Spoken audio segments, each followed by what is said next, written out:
Trick 1, 2, 3. Hi everyone. We at Seed International had our third meeting for our book club. Just in case you don't know, we've been reading the book When Helping Hurts. We have a new acronym for you guys, pretty easy, ABCD. And with that, it means asset-based community development. That part is lengthy, but here's how.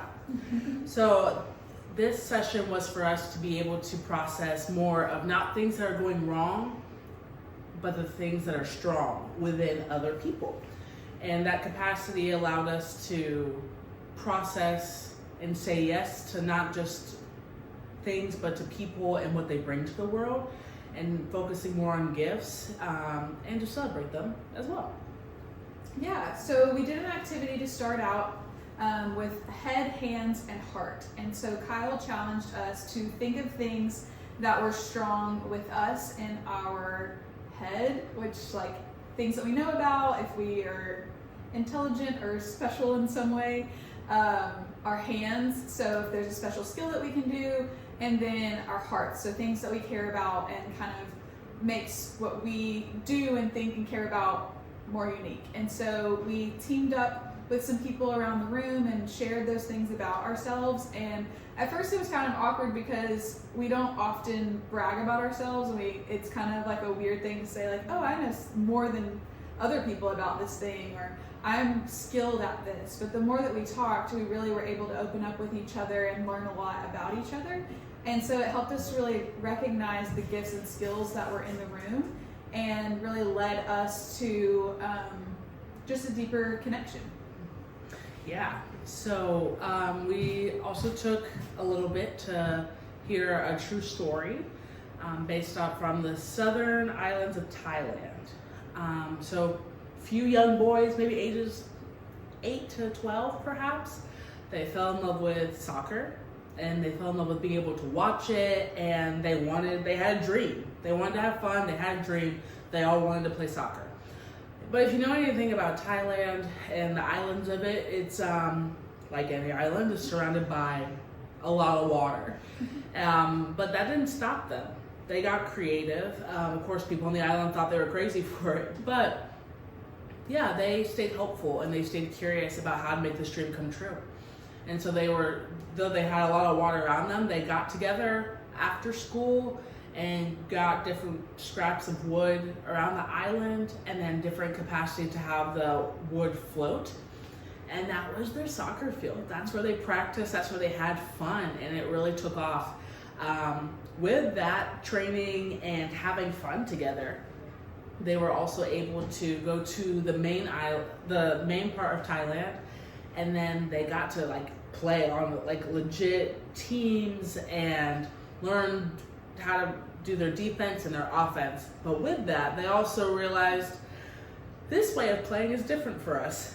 And so they were losing in one part of the game, but then they decided to go back to what they knew, to their roots of how they played.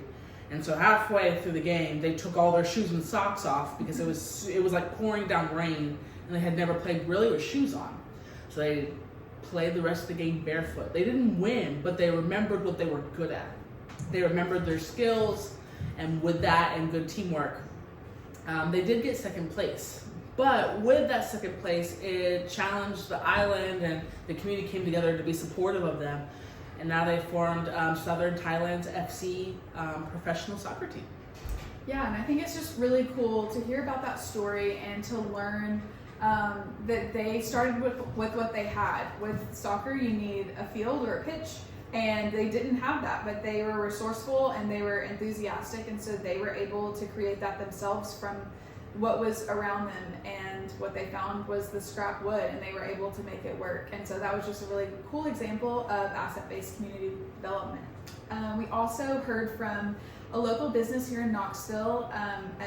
The guy who started it, his name is Ian, and the business is called Seeds of Change. So they're a landscaping company, and they employ previously incarcerated people, or people that would have a hard time getting a job otherwise. And they instill dignity, they provide dignified work, and it's really a part of building their own self-esteem and really working on them as a group and how they can come together, support each other through this landscaping business. And so it's really cool to see how Ian and his team are doing this very actively in our community right here in Knoxville, and working with skills that people have to be able to create this sustainable employment for them. So we also learned a few principles from asset-based community development. There's quite a few, but Ashley, what was your one that stuck out to you? I really just appreciated, as we're trying to help people realize what their gifts are if they don't know, just being actively curious in people, asking people, so what are you gifted in? What are your skills? And make them feel like they belong with us as we're processing and engaging in things. It's really easy for people to come to the table and they just assume somebody's got it all put together and they don't have to contribute much. But when they're reminded that they are people and they have talents, and if the talents don't match somebody else's, that's totally fine. Celebrating people for who they are and what they bring, to make them feel like they belong with us, is really important. Yeah, and one that stuck out to me was that ownership creates enthusiasm, and that's something that we saw in the video about the soccer team, is that they were the ones that had the idea, and they were the ones that really worked hard to make it happen. And so if those ideas come from outside of the community, there's less ownership, there's less buy-in. I think sometimes when we're helping people, we think like, why are they not getting this? I don't understand. And we're bringing in our own ideas and expecting people to buy into that, when really it's the ownership and the dignity and the buy-in of the people that are doing this for themselves, just like the soccer team, that really makes an impact and creates more sustainable change. And we learned that maybe you've seen there's people that have donated equipment and things to developing countries, and it just sits in a field, and it's an example of that is just the buy-in that's involved. So if the community is asking for it, engaged in it, it's something that they want to support and be a part of long term, then the likelihood is a lot more successful. Whereas if we just come in with our own ideas and our own perspectives without asking them, then we're going to see some of that kind of abandoned work or whatever that is, because it's not coming from within. So those are really all the things that we learned, and we learned a lot more, but that's all we have time for now. So we will see you guys next week when we talk about Not next week. Not next week, next month. And we're talking about how to be a good neighbor. So join us next month, and we'll see you soon.